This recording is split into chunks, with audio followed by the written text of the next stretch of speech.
Hello friends, કેમ છો? I hope કે તમે બધા એકદમ મજામાં હશો. બધાને જય માતાજી, જય શ્રી કૃષ્ણ. ને આજે આપણે ફાઇનલી પાલવો લઈને આવી જશે. આપણે બનાવવાનો છે આજે પાલવો, ભરેલો પાલવાની રેસીપી છે. આપણે ગવાર નાખીને મસ્ત પાલવો બનાવવાનો છે. તો વિડીયોમાં રીજો. વિડીયો સારો લાગે તો લાઇક, શેર, સબસ્ક્રાઈબ. ચાલો પહેલાં આપણે કટિંગ કરી નાખીએ. કદાચ કલેજી પણ હશે અંદર. જરાક એવો ઓછો થઈ ગયો છે. મેં 6 વાગ્યાનો કાઢી નાખ્યો હતો. હવે આપણે પાણી નાખીને પલાળી દઈએ. જરાક એવો બાકી છે એટલે. તો ચાલો આજે આપણે ઈંડિયા બનાવ્યો હતો, પછી પાછો આજે બનાવીએ. 3 મહિના જેવું થઈ ગયું, 2 મહિના ઉપર. તો ચાલો વિડીયોમાં રીજો. ચાલો બનાવવાનું કરીએ. ચલો ફ્રેન્ડ્સ, આપણે એકદમ શાક ક્લીન કરી નાખ્યું છે, જોઈ શકો છો. હવે આપણે એમાં નિમક નાખી દેવાનું છે. થોડીક વાર એને આથી દેવાનું. નિમક ને લીંબુનો રસ નાખીને રહેવા દેવાનું 10 થી 15 મિનિટ. ચાલો હવે નાખી દેવાનું લીંબુ થોડુંક એવું. મને એમ હતું કે કલેજી નીકળીએ, પણ કલેજી નીકળી નહીં. ફોજોટે એમ ખબર પડે ને તો ભેગું થઈ જાય. આવી રીતના મિક્સ કરી લેવાનું. હવે રહેવા દેવાનું. આપણે થોડીક વાર એને ઢાંકી દેવાનું.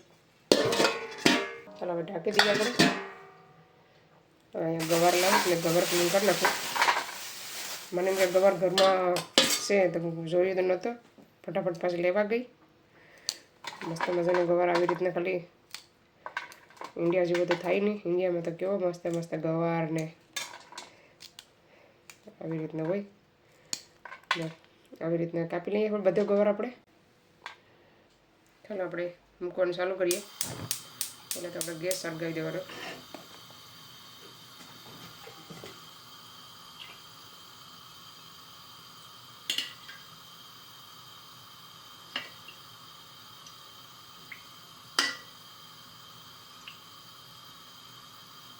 આપણે 4 પાવડા તેલ થાય સુધીમાં, તેલ થાય ત્યાં સુધીમાં આપણે મસાલા આવી રીતના પેસ્ટ બનાવી નાખવાની. ઠીક, જોઈ શકો છો. ચાલો હવે નાખી દઈએ લસણ. હવે નાખી દેવાનું લવણ. બહુ બધું લવણ લેવાનું.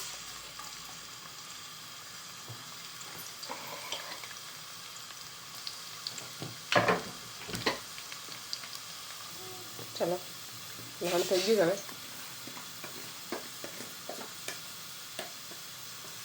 હવે આપણે નાખી દેવાનું છે મસાલો.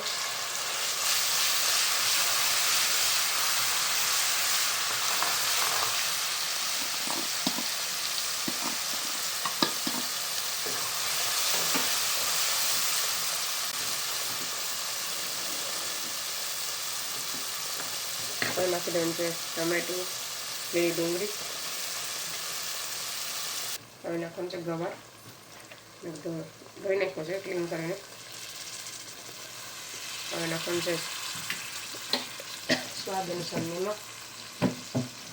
તમે છે ને અહીંયા મસાલામાં ગવાર એડ કરો, તેલમાં એડ કરો ને મસાલામાં એડ કરો ને તો ઘણો ફરક પડે. બધું મિક્સ કરીને પાકવા દેવાનું 5 થી 10 મિનિટ. ગવારને સરખી રીતે ગવાર એકદમ પાકીને મસ્ત મજાનો થઈ જાય. ખાવાની પણ બહુ મજા આવે. આવી રીતના પકાવું ગવાર એકવાર. ઢાંકી દઈએ હવે. ચાલો હવે ઢાંકીને ધીમો કરી દેવાનું. ચાલો આપણે જોઈ લઈએ હવે આપણો ગવાર કેટલો પાક્યો. ત્યાં થોડીક એવી ડુંગળી લીલી નાખી પાછી. કાલની હતી ને રહેવા દીધી હતી. જોઈ શકો છો ગવાર પાકીને એકદમ રેડી થઈ ગયો છે મસ્ત. હવે આપણે શાક ધોઈ નાખીએ. 1 મિનિટ રહેવા દેવું શાક ધોઈએ ત્યાં સુધી. મસ્ત ગવાર પાકી ગયું છે. એકદમ તરત જ તૂટી જાય. હવે આપણે પેલા શાક ધોઈ નાખીએ, પછી નાખી દઈએ. ચાલો હવે આપણે નાખી દઈએ શાક. ધોઈને રાખી દઈએ.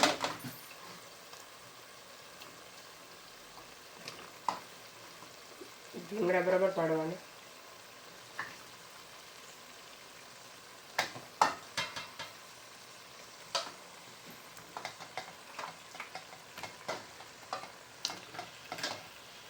નાખી દીધું બધું.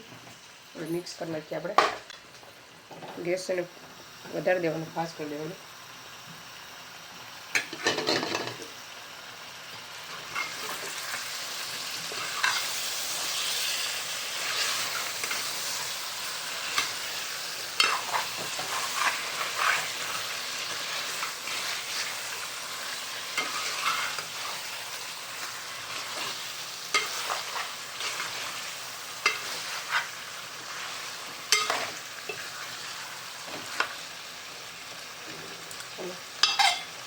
આપણું શાક રેડી થઈ ગયું છે, મિક્સ થઈ ગયું.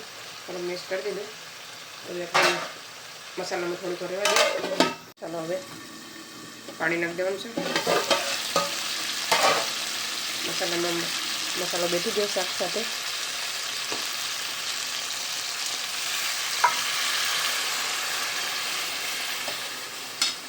આપણે એક કરશો ને થોડુંક લેવું, દૂધ કરશો.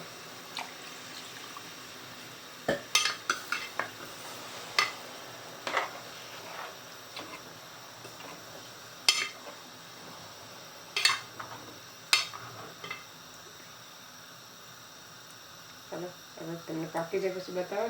ત્યાં સુધીમાં મેં રોટલા બનાવેલા ફ્રેન્ડ્સ. ચાલો તો આપણું શાક બનીને એકદમ રેડી થઈ ગયું છે. જોઈ શકો છો મસ્ત મજાનું બની ગયું છે. હવે આપણે એમાં દાણા એડ કરી દેવાના. ગેસ બંધ કરી દેવાનો. રસો આવ ભરી જાય. ગરમ મસાલો જરાક એવો ગરમ મસાલો. જોઈ શકો છો આપણું શાક એકદમ રેડી થઈ ગયું છે. જોઈ શકો છો મસ્ત મજાનું થઈ ગયું છે. ઠંડુ પડે પછી બતાવવા. ચાલો હવે આપણું શાક ઠંડુ થઈ ગયું છે. તો જોઈ શકો છો મસ્ત એકદમ કલર આવ્યો છે, એક નંબર.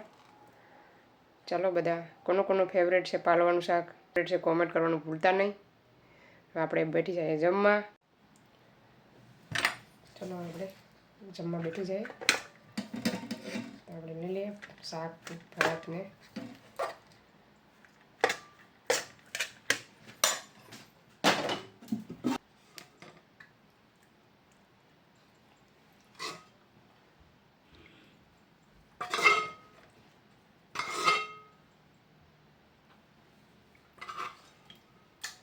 આદિની તો એટલી કટકી કાઢી કે નહીં,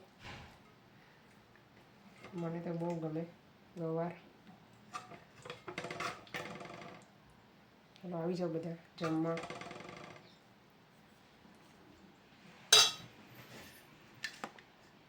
ચાલો ફ્રેન્ડ્સ મેં જમી લીધું ને હવે વાસણ બાકી છે તો આપણે વાસણ કરી નાખું.